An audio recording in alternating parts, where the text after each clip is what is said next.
On a frigid March night in 2012, a rented car idling in a Texas hotel parking lot became the break investigators had been searching for. Inside that vehicle, officers found a battered debit card, a phone, and identifying items that belonged to an 18-year-old named Samantha Koenig. Those small, ordinary objects, an ATM card, a mobile phone, a smear of ink on folded cash, would unravel a pattern of violence stretching back more than a decade, exposing a predator who had spent years planning murders as methodically as someone might plan a trip. The man who held those secrets was Israel Keyes, and the truth that came from his arrest would shock investigators and the public. Kill kits buried across states, travel itineraries winding like a spider's trail, and a series of killings so calculated they blurred the line between logistics and evil. Keyes was born in 1978 in Richmond, Utah, the second of 10 children. His upbringing was austere and isolated. Homeschooled, moved frequently, raised in a family that often lived off-grid and embraced strict, insular religious beliefs, Keyes displayed signs early on that something in him lay outside the ordinary. Stories collected from the neighborhoods where he grew up and later inhabited describe a boy who preferred the wilderness to people, who hunted and trespassed, who showed cruel curiosity toward animals, and an odd fascination with secrecy. He learned practical skills, carpentry, mechanics, navigation, and later, in the Army, discipline and the ability to move without drawing attention. For many who crossed paths with him as an adult, neighbors, co-workers, clients, Keyes maintained the look of a trustworthy handyman. That ordinary facade would become the cover beneath which he plotted crimes that crossed state lines. Keyes' method was built on premeditation. Instead of carrying weapons and restraints with him, he planned ahead, years ahead in some cases, burying watertight buckets in remote locations that contained tools for abduction and murder: ropes, knives, guns, tape, gloves, wire, tarps, and even tools intended to speed decomposition. These kill caches were his insurance. When he traveled, he rarely carried incriminating items. He paid cash, rented cars, and used hotels and cabins off the beaten path. In interviews, law enforcement later described a man who treated murder as a logistics problem. Scope a location, bury the tools, return later when the moment presented itself. This approach let him commit crimes in places where he had no previous ties, places where he could be anonymous and the trail would fray across jurisdictional borders. Keyes' victims, by his own admission, were not chosen for any single profile. He targeted opportunity more than type. Lone baristas leaving work late, campers, couples in remote homes, people who crossed his path and were vulnerable. The Currier case in Vermont illustrates both his planning and his mobility. Bill and Lorraine Currier were taken from their home. Keyes later admitted to tying them, moving them to an abandoned farmhouse he had scouted, and killing them using weapons drawn from a buried cache near the area he had prepared. The Curriers' bodies were never recovered, and despite exhaustive searches and follow-ups, their disappearance remains a source of unspeakable anguish for their community.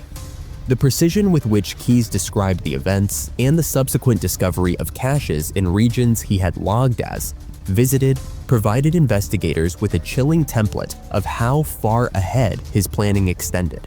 Then came Samantha Koenig. On a cold February evening in 2012, Samantha left her job at a coffee kiosk in Anchorage and did not return home. Investigators tracked ATM withdrawals using her card. Surveillance footage caught activity tied to her debit card use. These small digital breadcrumbs led away from Alaska and into the larger picture of Keyes' movements. When law enforcement stopped a vehicle connected to those withdrawals, they found Samantha's phone and identification, proof that the missing person case had turned into a homicide investigation centered on a suspect who had already planned for the kind of evasiveness that would make tracing him difficult. After his arrest, investigators obtained access to Keyes' travel history, car rentals, and bank records. They wove a timeline of dozens of trips, flight receipts, credit records, and rental agreements that painted a man perpetually on the move between the Pacific Northwest, the Mountain West, the Midwest, and the Northeast. The FBI and local agencies worked to map these trips against unresolved missing person cases. They discovered buried caches, watertight containers hiding disassembled firearms, silencers, ammunition, rope, plastic, and other paraphernalia consistent with his descriptions during interrogation. The caches and the items within them were neither haphazard nor impulsive. They matched a mind that took the time to prepare for annihilation and to consider the smallest practical detail of how to vanish. As investigators pieced together the known crimes, they began to grasp the scale of Keyes' collision with ordinary life. He admitted to the murders of Bill and Lorraine Currier and Samantha Koenig, and in various interviews suggested the truth was worse. He hinted at multiple other killings across a decade. Law enforcement officials publicly estimated that Keyes might be responsible for as many as 11 homicides, some confirmed by direct admission and corroborating evidence, others inferred through timeline overlaps with missing person reports. The FBI issued public calls for assistance, releasing timelines and images of recovered caches, and mapping his travel records in hopes someone would recall a rental car, a guest at a cabin, or an ATM withdrawal that seemed out of place. Those public appeals were made with painstaking care. Investigators knew the grid of Keyes' life had to be matched to a scattered pattern of disappearances that spanned states and years. In interviews, Keyes alternated between clinical candor and manipulative silence. He spoke in a measured voice about what he had done, sometimes providing specifics, locations he had visited, methods he had used to abduct and move victims, and sadistic steps he took to eliminate identification. At other times, he hedged, demanding conditions for additional disclosures, or promising to reveal more in exchange for certain concessions. Investigators described a man who seemed to relish the control he exercised not only over his victims, but over the narrative of his crimes. The recorded interviews, some of which the FBI later released, reveal a speaker who is remarkably calm, precise, and composed while describing acts of extreme violence. Keyes' techniques for avoiding detection were classic and modern at once. Burying tools years in advance and using cash to fund travel removed traceable purchases. Renting cars in one state and abandoning them in another hindered cross-jurisdictional linking, and choosing remote drop sites, reservoirs, lakes, backwoods, made recovery of remains exponentially harder. Investigators later reported that he sometimes submerged bodies beneath ice, used chains and anchors, and relied on deep water to conceal remains. The geography itself was a weapon. Vast forests, deep lakes, and unfrequented roads were Keyes' allies. He exploited the seams of policing between states and the limits of databases that rarely cross-reference the kinds of fragmented evidence he left. Law enforcement's first real break in connecting Keyes to a homicide came from the basic act of spending. When he used a victim's debit card at an ATM, the transaction created a digital breadcrumb, an image of a person on a machine at a specific time and place. In Samantha Koenig's case, that breadcrumb proved decisive, using ATM surveillance, timestamps, vehicle sightings, and the discovery of her belongings in Keyes' vehicle. Investigators built the case that led to his arrest. Once arrested, the intensity of scrutiny increased. Rental car logs, phone records, hotel receipts, and gas station purchases were all reverse engineered to create a living atlas of where Keyes had been and when. Those maps helped tie him to specific regions where disappearances had occurred and spurred searches for caches and possible burial sites. While Keyes confessed to some killings, he remained infuriatingly reticent about others.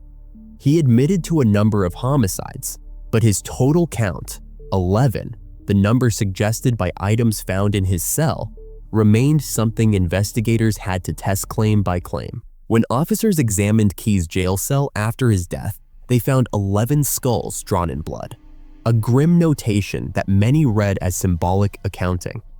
The discovery lit up efforts to pair those notches with missing persons, and to follow every travel marker in his timeline.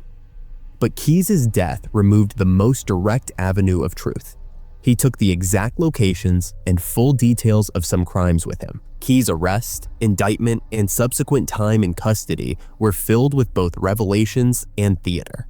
He was charged in Alaska and experienced a legal process that included lengthy recorded interviews.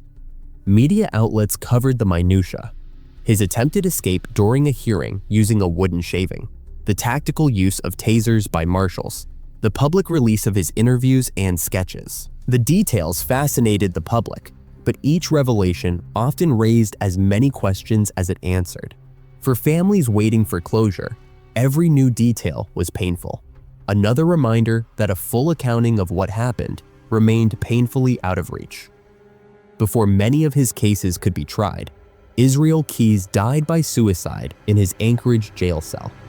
He used a small concealed razor and attempted to take his own life. Investigators found beneath his mattress drawings and notes 11 skulls among them, smeared in what appeared to be fluid from his own wounds. His suicide shocked communities and removed the single person who could have mapped the full scope of his crimes in court. It left law enforcement and families with fragments and partial confessions, and it turned many later investigative efforts into a painstaking matching of timelines, tips, and circumstantial links. Since Keyes' death, the FBI and partner agencies have pursued the difficult work of connecting missing person cases to his known movements. The Bureau released a timeline of Keyes' travel and publicized images of the caches and writing found in his possession, hoping that members of the public might recall details that would link a disappearance to an exact place and date. Investigators examined lakes, reservoirs, abandoned properties, and the remains of old cabins. Families of missing people were interviewed, old case files dug up, and tips cross-referenced. The work is painstaking and often discouraging. Years erode memory, properties change, and physical traces degrade. Even so, agencies remain committed, partly because each lead, however small, might bring peace to a grieving family. The human toll of Keyes' crimes is the part that numbers can't fully convey. Samantha Koenig's family still searches for closure. The Courier's community mourns without graves. Other families live with an unresolved void. The fact that Keyes could go for years unnoticed, living in neighborhoods, working on houses, being a father on paper, exposes a chilling reality. Predation does not always look like it does in fiction. A person can maintain a facade of normalcy, even of decency, while carrying out acts that are premeditated and grotesque. There are lessons that law enforcement has tried to make central to this case. Cross-jurisdiction communication is crucial. When a suspect moves between states, the stitching of investigations matters. Digital trails, ATMs, camera surveillance, rental car logs are invaluable, and sometimes the smallest transaction is the one that breaks open a case. The Keyes case reminded investigators that criminals can be methodical, patient, and strategic. They taught agencies to imagine crime beyond local boundaries, to think about maps and logistics, to value seeming trivia, and to work relentlessly to connect disparate data points. For listeners, the case is a grim reminder of randomness and vulnerability. Sometimes a person leaves a late shift and never returns. Sometimes a stranger sits in a restaurant parking lot. The world can be unsafe in ordinary moments, yet there is also a lesson of possibility. Tips, odd recollections, a photo from a forgotten trip, or a rental receipt can still reshape an investigation. The FBI continues to invite the public to come forward with any information about Keyes' travels. A small detail, a license plate number remembered, a fleeting face at an ATM in 2006, a rental agreement tucked in a drawer could finally turn suspicion into answers. Thank you for listening to this deep dive on Israel Keyes. If this story resonated with you, please like, subscribe, and ring the bell to keep these stories in view.